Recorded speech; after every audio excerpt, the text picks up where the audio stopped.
Quel avenir pour le prince Andrew, duc d'York au sein de la famille royale? C'est un véritable casse-tête pour les Windsor qui ne savent plus comment se débarrasser de ce « boulet » qui a perdu toute estime dans l'opinion comme dans son propre clan. Selon un sondage, seuls 8% des Britanniques ont une opinion positive du frère cadet du roi Charles III quand 70% des sondés ne l'aiment pas.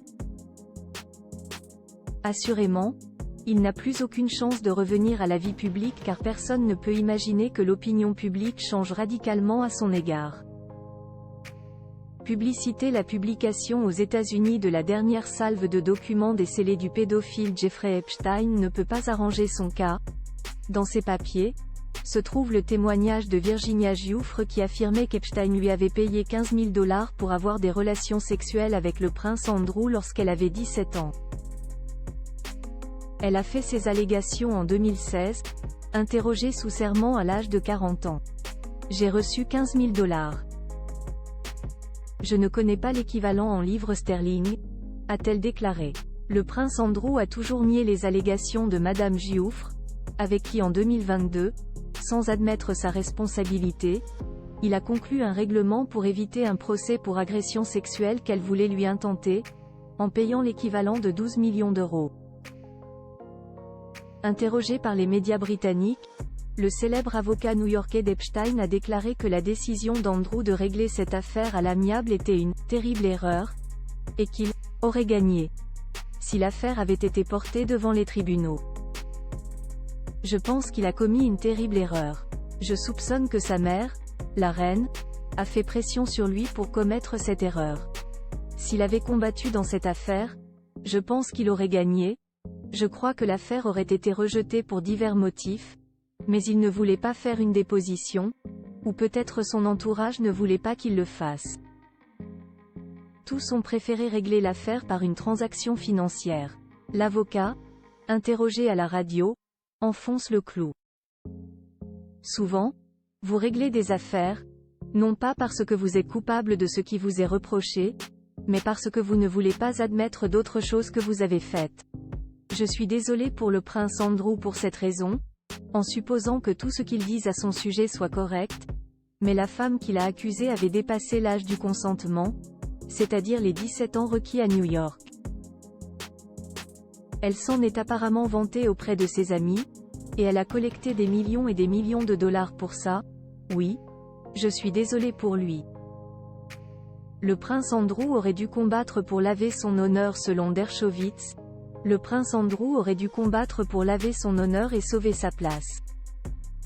Pour autant, par-delà des accusations qui ont été portées contre lui, le duc d'York est présent dans les 215 documents Epstein décelés ces derniers jours et quoi qu'il ait fait de répréhensible, son amitié avec le pédophile mort en prison en 2019 l'avait condamné à être mis au ban de la monarchie.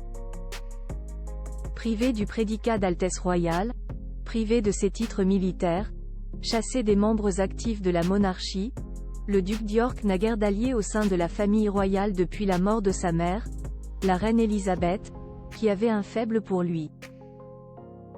Si le roi Charles III ne peut finalement le forcer à quitter son logement de Royal Lodge dans l'enceinte du Grand Parc de Windsor, il peut le contraindre à financer lui-même sa sécurité.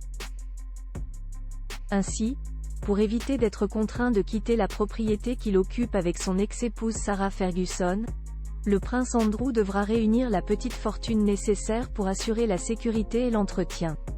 Alors qu'il n'a plus aucun revenu, surtout pas de liste civile octroyée par le roi, et que la maison a pourtant besoin de réparations importantes.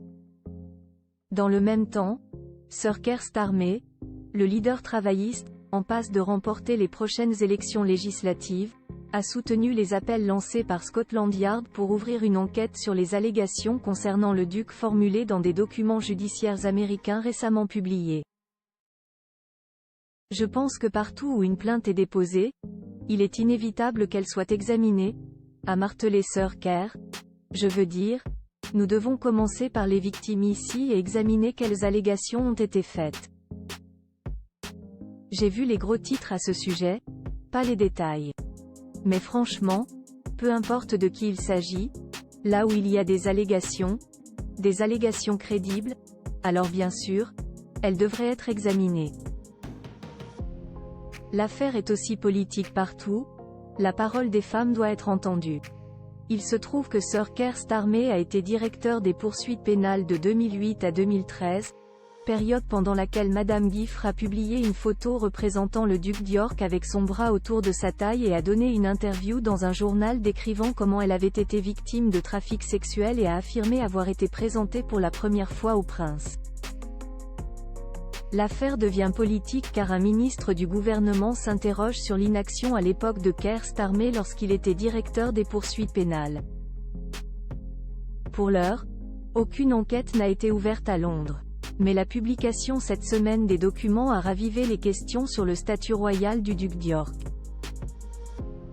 D'autant que la détermination du prince Andrew à rester à Royal Lodge, que le roi aimerait pourtant relocaliser à Frogmore Cottage, où vivaient jusqu'à récemment le duc et la duchesse de Sussex, choque l'opinion publique.